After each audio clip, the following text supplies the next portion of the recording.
Hai semuanya, Assalamualaikum warahmatullahi wabarakatuh. Selamat datang di YouTube channel aku, Meike Rizky.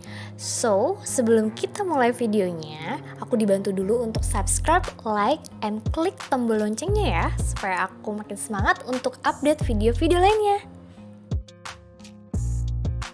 Yeay, kita akhirnya sampai juga di Jogja setelah membutuhkan waktu 4 jam. So, kita sampai di Tugu Jogja. Dan ini tuh jam setengah 12 malam, tapi sepanjang jalan Tugu Jogja tuh masih rame banget sama orang-orang yang lagi naik skuter yang viral itu.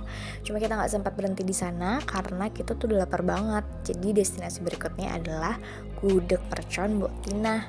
Aku lihat ini tuh di Google, buka dari jam 9 malam. Tapi ini jam setengah 12 malam tuh udah habis banget, dan aku adalah pembeli terakhir. Ini porsinya 10.000 kalau nggak pakai lauk. Kalau pakai lauk kayak telur, ayam, dan lain-lain itu sekitar 15.000. Cuma itu udah habis guys. Dan ini enak, rekomen buat kalian yang lagi cari makan malam di Jogja. Day itu in Jogja. So, pagi-pagi ini adalah suasana Yogyakarta. Pagi-pagi kita mau OTW sarapan. Kita mau mengunjungi tempat yang lagi high famous banget di Jogja, namanya Kopi Klotok. Nah, sedikit sharing ya guys, malam itu kita langsung sampai ke hotel, dan kita memang nyari hotelnya itu yang cuma buat tidur, karena kalian bayangin aja kita nyampe jam 11:30 malam, pagi-pagi sekitar jam 6:30 kita udah harus berangkat. Jadi memang kalau misalnya kalian punya waktunya itu sempit dan mau mengunjungi ke wisata-wisata terdekat daerah yang kalian travelingin, mendingan kalian nyari guest house atau hotel yang biasa aja. Tapi kalau kalian benar-benar mau stay di hotel, kalian harus cari hotel yang berbintang mungkin, atau yang punya banyak fasilitas. Jadi kalian seharian bisa langsung di hotel gitu guys. Dan kita udah sampai di Kopi Klotok. So, ini tuh ngantri, cuma antriannya itu teratur gitu loh. Dan ada petugas karyawannya benar-benar bagi pembatasan, protokol kesehatan semuanya terlaksana. Jadi walaupun kita ngantri itu semuanya tertib aturan. Dan di sini tuh emang rame sih, emang kayaknya seviral itu ya guys. Dan setelah masuk kita tuh langsung ngantri untuk ngambil makan. Sebenarnya bingung juga sih Kopi Klotok tuh apa ya. Jadi Kopi Klotok itu tempat sarapan di Jogja. Makanannya itu tuh kayak sayur lodeh, gudeg, sayur asem, ikan, telur dadar, dan yang enaknya lagi itu ada pisang goreng guys. Cuma aku nggak sempat ke record, dan itu kebetulan banget aku dapat tempat duduk di pojok, dan itu ada semilir air yang dialirin ke sawah gitu loh. Jadi ini tuh suasana sarapannya enak banget. Jadi ada percikan-percikan air dan suasana sawah-sawah gitu. Cocok banget buat kalian yang tinggal di kota padat penduduk, terus nyari tempat sarapan yang bener-bener suasana Yogyakarta banget. Ini vibesnya dapet banget sih. Udah gitu makanannya rasanya enak, gurih, dan bener-bener kayak masakan rumahan gitu. Suasananya sih yang bikin tambah enak. Jadi buat kalian yang lagi di Jogja dan bingung mau sarapan di mana, aku rekomenin untuk ke Kopi Klotok. Ini harganya murah kok, sekitar 10.000 sampai 20.000.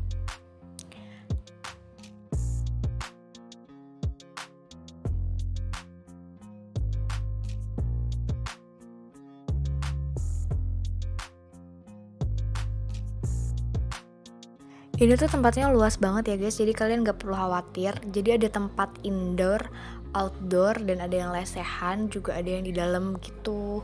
Ini ya kurang lebih suasana yang ada di dalamnya kayak gini.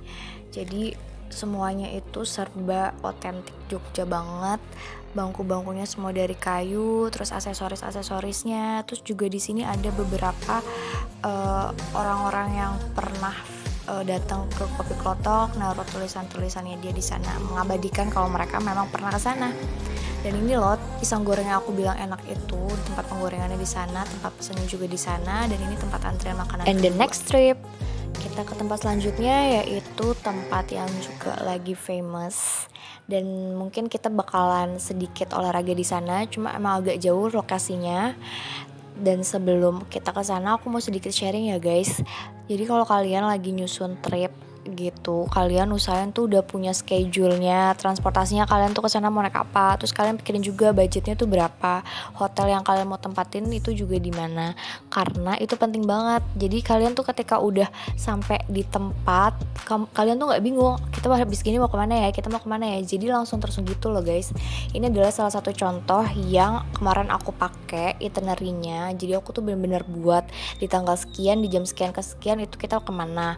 Terus kita juga punya planning B. Jadi kalau misalnya kita capek pas udah di jalan, kita tahu nih kita akan kemana yang terdekat dari lokasi terakhir kita pergi itu. Jadi kalian gak akan buang-buang waktu deh buat mikirin mau kemana, ngapain aja gitu. Dan kalian juga jangan lupa untuk selalu cek media sosialnya tempat wisata yang kalian mau datengin, karena takutnya tutup. Karena apalagi ini kan hari-hari libur nasional, ada beberapa tempat wisata tuh yang masih tutup juga. Jadi kalian harus terus stay tune untuk media sosialnya dia, jam buka dan lain-lain sebagainya.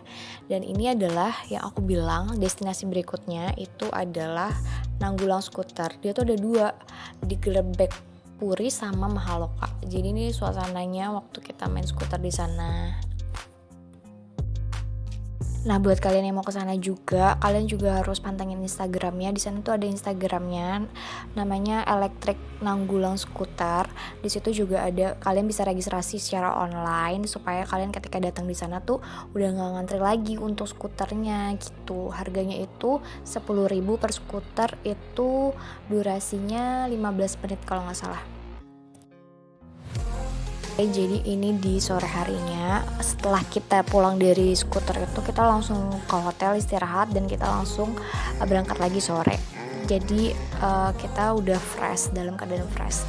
Nah, ini adalah Bumi Merapi, yaitu tempat destinasi berikutnya. Di sini tuh kayak ada hewan-hewan, terus kayak ada tumbuh-tumbuhan gitu. Dan ini tuh lebih banyak ke spot foto-fotonya gitu sih, karena memang ini tuh terkenalnya buat spot foto. Di sini banyak banget area spot fotonya, dari yang tadi aku bilang ada yang kayak binatang-binatang, terus tumbuhan-tumbuhan juga, dan ini tuh anggreknya bagus banget, masya Allah.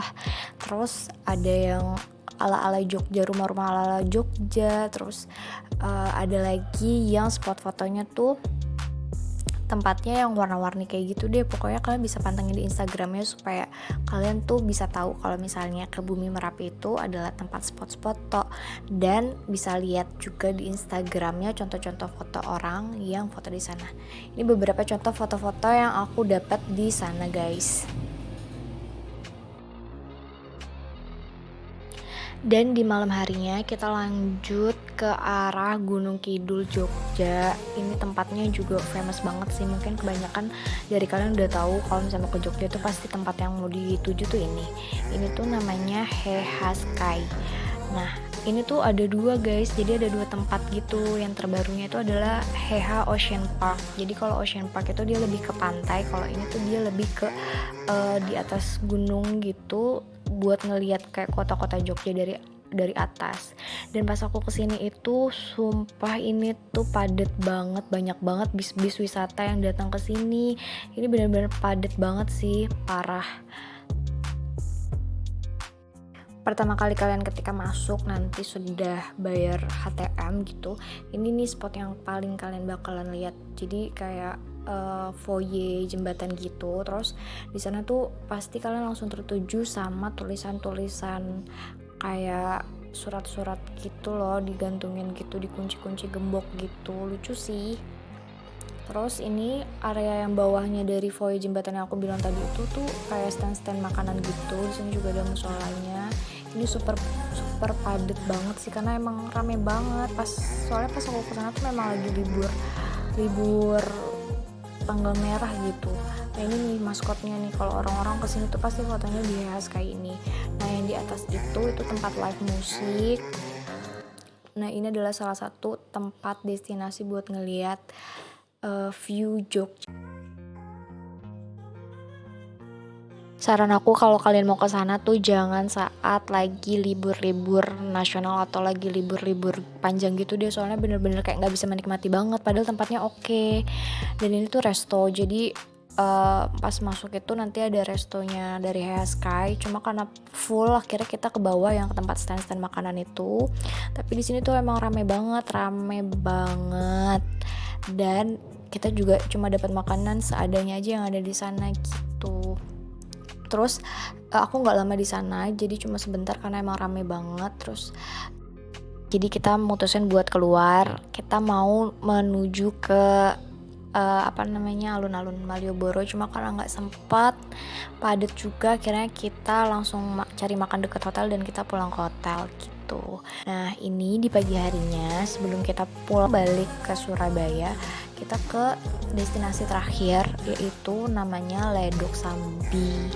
Kita sekalian sarapan sih di sini, dan ternyata di sini tuh ada Flying Fox dan kita nyobain ke sana, dan ini adalah salah satu record aku tentang naik Flying Fox-nya itu. Jadi kita nggak perlu capek-capek turun dari atas tadi ke bawah.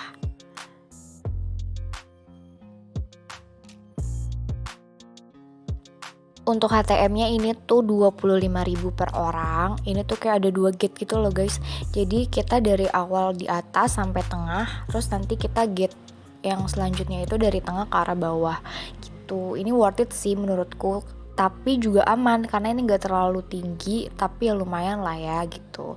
Terus sini tuh kita masuk tanpa biaya masuk, jadi semuanya tuh free, karena memang di Ledok Sambi ini itu juga salah satu tempat buat makan, nongkrong gitu. Di sini itu tempatnya memang buat outbound gitu, jadi yang sering datang ke sini tuh kayak orang-orang berkelompok atau kayak anak-anak sekolahan yang lagi ngadain tur keluar gitu. Jadi di sini tuh emang ada kayak paket buat kayak kelompok-kelompok gitu buat outbound di sini. Terus ada kemahnya juga, terus ada kayak Flying Fox, terus ada kayak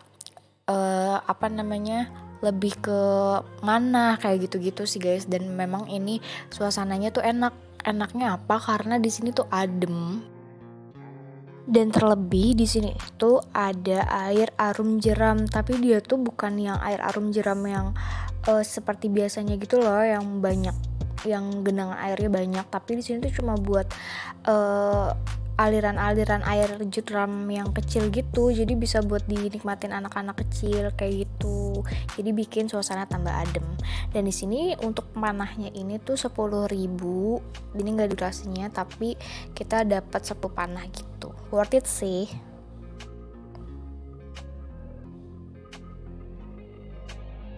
Dan terakhir, kita sebelum pulang banget, kita itu beli oleh-oleh. Kita ke Hamzah Batik, ini tuh yang ada di Jalan Kaliurang.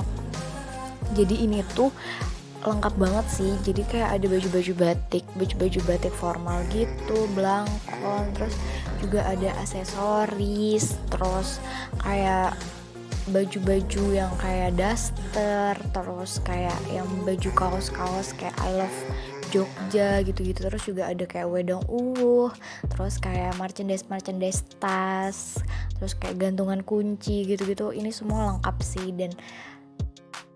dan tempatnya ini otentik banget Jogja gitu loh. Jadi kita ngerasa kayak ke destinasi tempat wisata berikutnya, padahal itu tempat oleh-oleh, tapi lucu banget gitu sih. Bisa inspirasi buat kalian yang suka banget sama ala-ala tone rumahnya kayak kayu-kayu gitu, karena ini memang kayak dibuat senyaman mungkin sih buat pelanggan yang mau beli oleh-oleh di sana gitu.